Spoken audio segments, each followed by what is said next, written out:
뭐 그거 크게 여러분 관심 안 가해도 됩니다. 되고 그건 뭐 까다로운 거 다 애울 수도 없는 기고 그거는 뭐 적당히 하면 되는 거고. 자, 오늘 지금 들어가는 이 관리를 하고 나면 자, 개론 중에 우리가 공부 못한 부분이 좀 있죠. 뭐냐면 개론 중에 우리가 그 재배하는 거 하고 아마 2장 일부 하고 남았겠습니다. 그거는 제가 법규할 시간에 조금 쪼개서 그거를 할 예정이고요. 그 다음에 오늘 요 관리를 하게 되면 핵심은 이제 다 합니다.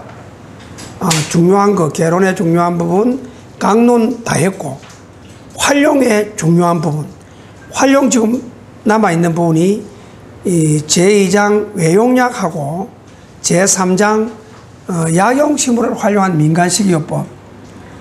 그게 조금 내가 여러분들의 강의하기가 좀 약간은 좀 수준이 낮은 부분이 있어서 그 시간 할 때는 제가 한약 처방 여러분들이 앞으로 가족과 여러분 뭐 조그마한 농장이라도 하나 만들면서 활용할 수 있는 그런 처방을 중심으로 이제 제가 확실하게 가르쳐 드릴 예정이에요. 그러고 보시면 알겠지만 활용 제3장에 있는 약용식물을 활용한 민간식이요법은 여러분이 읽어봐도 그게 무슨 말인가 알아요. 그렇기 때문에 그 치중을 안 할 예정이고, 정말로 제가 딱 한 6, 7개 정도 처방을 여러분 앞에 딱 주어서 여러분이 집에 갖다 두고 필요할 때 상화탕도 만들어 먹어보고 팔물탕도 만들어 먹어보고 십전대보차도 만들어 먹어보고 융이지향차도 만들어 먹어보고 이렇게 직접 해볼 수 있는 그런 거를 그 시간에 구업할 예정입니다. 하시고, 그 다음에 이제 오늘 우리가 첫 시간을 갖게 되는 이 관리는 이제 우리가 뭐 약초 어떤 약초는 어떤 성분을 가지고 있다, 또 뭐 한약 그 활용해서 우리가 뭐 오장육부라든지 기와 혈과 진액이라든지 질병 많이 배웠어요. 오늘 여기 이제 우리가 하는 내용들은 뭐냐면 정말로 이거는 약용식물 관리사 정도 되는 사람이 가져야 되는 전문적인 지식입니다. 뭐 한의사들이나 한약사 정도는 이거 괜찮아.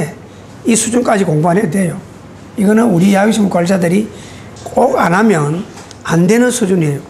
왜 그러냐면 한의사님들이나 한약사님들이야 다 제약회사에서 딱 포장 째져서 약통에 넣어서 약 처방해가 조제해주면 되도록 다 만들어 나오죠. 근데 우리들은 어떻습니까?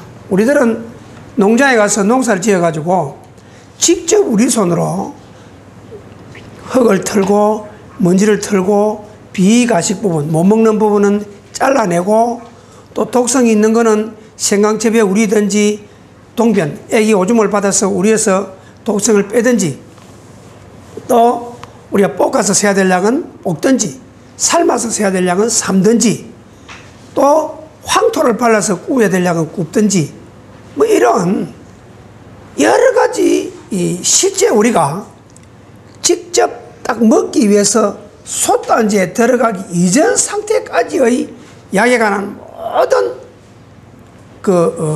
작업을 하는 과정, 즉 다시 말하면 어떤 약초를 흙에서 뽑아 올렸던 아니면 전초로 쓰는 약재, 잎이나 줄기를 쓰는 약재를 줄기 잘랐던 또 아니면 어떤 동물에서 뭐를 생식기를 채취했던 아니면 뭐 이빨을 채취했던 아니면 껍질을 채취했던 또 아니면 전체를 쓸 수 있는 약재의 뭐 곤충 같은 거를 약재로 만들었던 어쨌든 가장 처음 그 약재를 채취하는 순간부터 바로 끓여서 입에 들어가는 순간까지의 과정을 우리가 뭐라고 얘기하느냐면 수치라고 얘기합니다. 수치.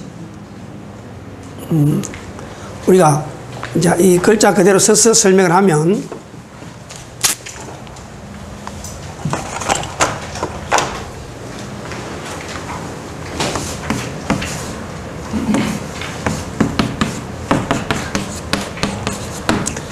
이 수치한다는 말은 깨끗하게 다듬어서 관리한다.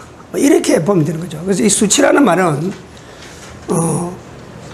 어떤 약재든지 그대로 먹을 수는 없다. 채취한 상태에서 우리가 그냥 쓸 수 있는 것은 아무것도 없다. 그렇기 때문에 채취하는 상태에서부터 우리가 이제 어떻게 해서 우리가 약으로 쓸 것인가, 어떻게 해서 우리가 끓이는 단계까지 갈 것인가 하는 것을 종합해서 관리하는 방법이 우리가 수치라고 얘기한다. 그래서 이거를 법제라는 말은 여러분 들어보셨죠, 많이?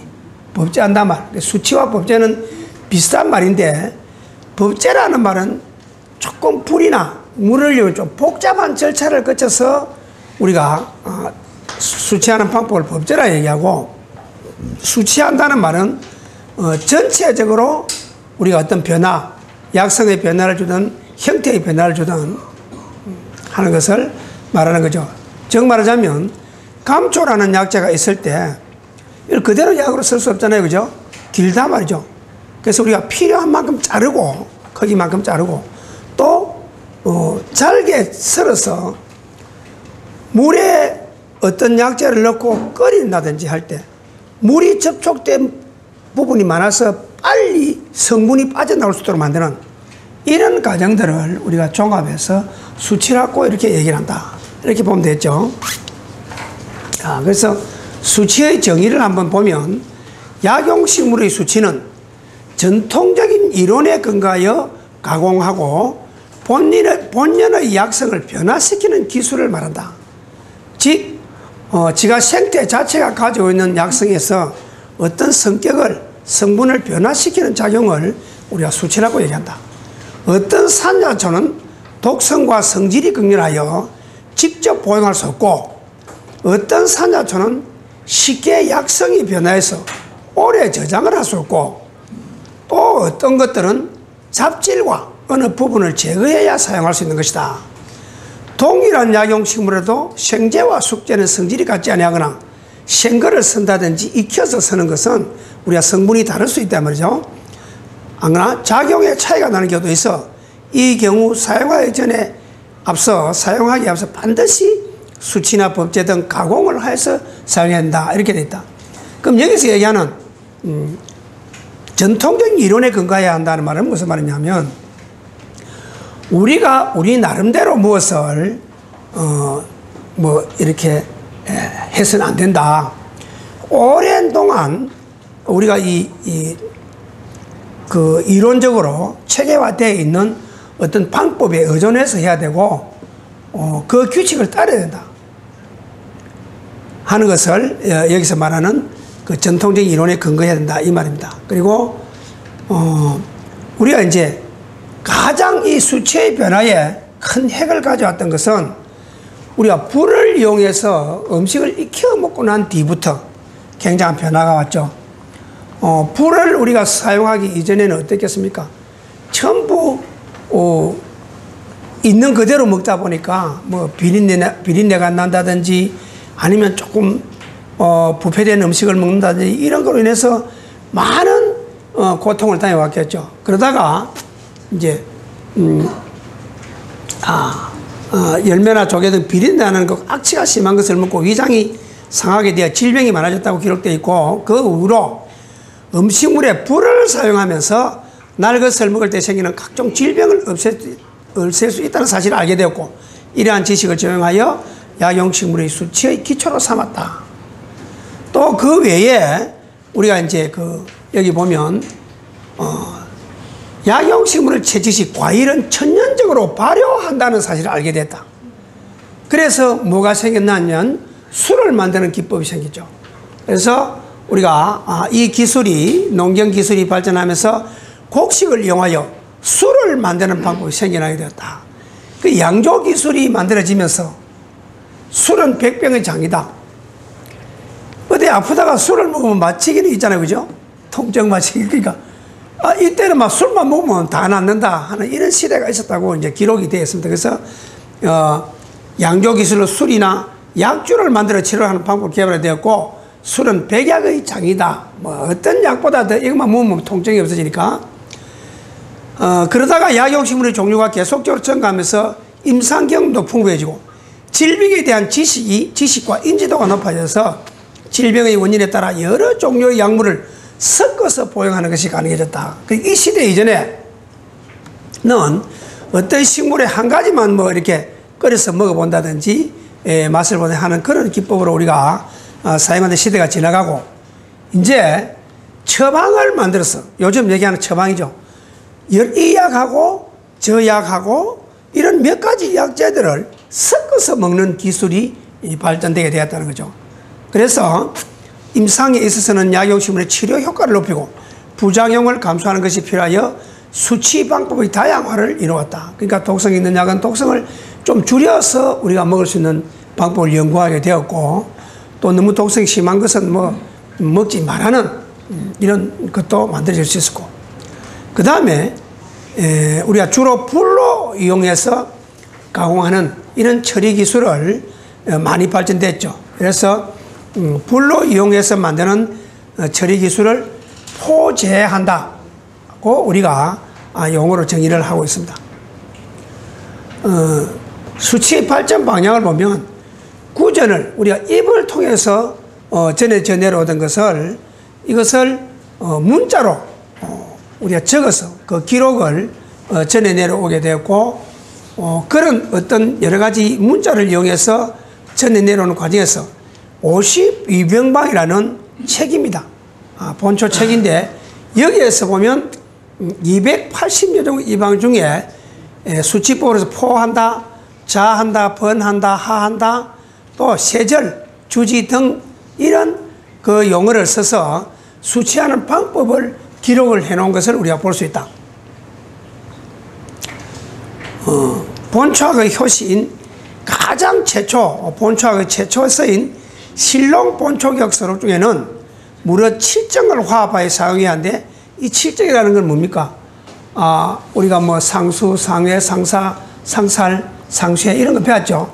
이 7가지 서로 이래 복합적으로 섞이면 도움을 주는 것도 있지만은 경우에 따라서는 섞어서 쓸 수 없는 상살 같은 약재가 있고 하는 것들을 잘 분간해서 써야 하고 만약 독성이 있다면 그 독성을 제거해서 우리가 흡수해야 되는 그리고 또 혹시 상외 상사라는 것이 이 바람직하고 이러한 약재들을 같이 섞어서 먹지는 말아야 한다는 이런 이론에 기초하고 있다 이렇게 보면 되겠습니다. 그 다음에 약재는 산, 함, 감, 고, 신 이 오미가 있고 그 다음에 한열, 온양의 사기가 있죠. 이런 것들이 또 유독과 무독이 있는데 이런 부분들도 우리가 구분할 줄 알아야 되는 것이고 그 다음에 우리가 약초를 말리는 데 있어서 그늘에 말릴 것인가 햇빛에 말릴 것인가 또 채취 시기를 언제 해야 될 것인가 또 아니면 생거를 써야 될 것인가 익혀서 약재로 쓸 것인가 그 다음에 산지는 어떤 것인가 진품과 가짜는 어떤 것인가 또 최근에 새로운 채취한 약을 쓸 것인가 오래된 약을 쓸 것인가 하는 것들이 각각 다 따로 법이 있다 정해진 규정이 있어서 여기 이마다 이런 종류에 따라서 효능이 다르다고 기록이 되어 있죠. 이게 당연하겠죠. 그 다음에 중요한 것은 수치 방법 기술 중요한 것은 정, 자, 초, 배, 포, 하, 침, 비 등 기술 라인을 적어놨는데 이 책 이후의 수치부의 발전에 미친 영향은 매우 크죠. 지금도 유효하게 쓰이고 있으며 최근 산실대사나 현재는 정류본초와 본초강국 등에 전제되어 옮겨 적여서 보존되고 있다 이렇게 되어 있는데 여기 말하는 이런 정한다든지 자한다든지 초한다든지 배, 포, 하, 침, 비 등 이런 정케 하는 방법은 지금은 이대로 다 써지는 것은 없고요. 지금 많이 하는 것은 정하는 거, 자, 초 하는 거 이런 것들을 아직도 많이 활용을 하고 있습니다.